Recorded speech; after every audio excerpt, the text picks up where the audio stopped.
ASD versus neurotypical communication, eye contact. Now, if you're someone with ASD, so you're on the autistic spectrum, and you're probably thinking, great, eye contact, not a good one. And that's completely understandable, because most people with autism really struggle with eye contact for several reasons. But the thing is, if it's not something that we do subconsciously, for example, or something we just do naturally when we're in a conversation with someone or when we're interacting with someone. Instead, it's something that if we do it, then it's either for short periods of time, very short periods of time, or it's like taking a certain amount of effort to do it consciously, simply because we know the other person expects us to maintain that eye contact.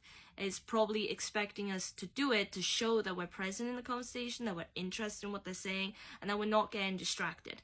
So now, in neurotypical conversation or interactions with people or communication, eye contact is a biggie.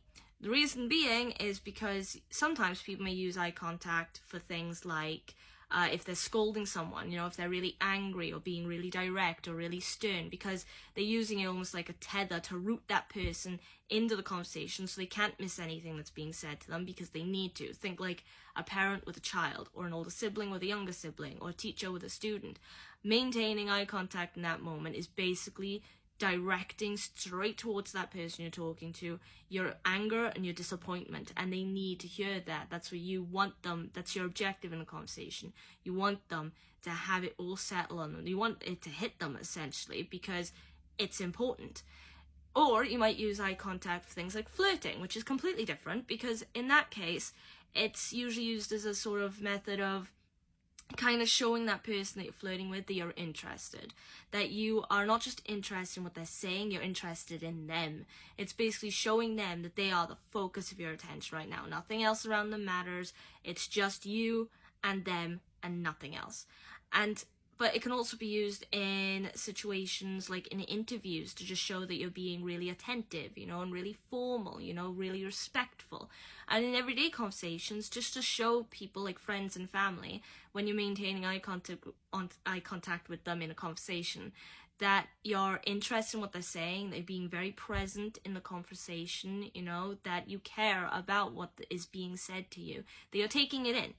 But like I said, if you have autism, eye contact is really difficult to maintain, and it's not something that we do subconsciously, naturally. You know, it's one of those things that really takes effort to think, hang on, I should maintain eye contact, find the eyes and focus on them.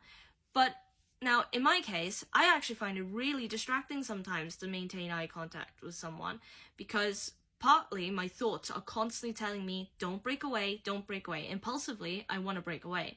I can't explain why most of the time. Maybe something's happened. It's not that I'm not taking in the conversation. It's not that I'm not listening to what they're saying.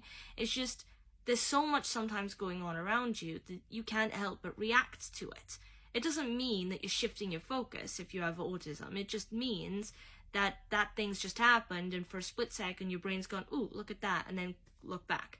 So that's what it is. But the problem is, in conversations, if you're someone with autism who's not maintaining eye contact, it can make the other person think they're being rude, or that you're not interested, or that you don't care about what they're saying, which, especially in friendships and formal situations and with family, can be really frustrating, because you want to show them that you care, and you not like maintaining eye contact with them isn't you not caring.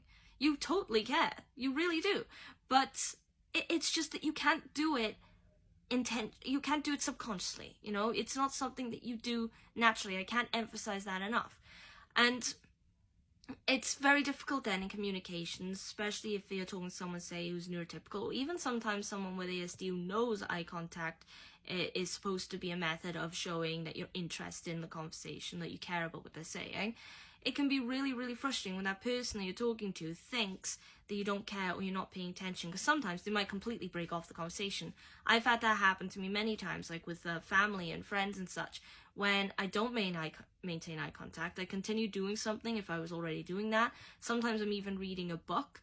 Sometimes I'm just reacting to like the movements of people and objects around me.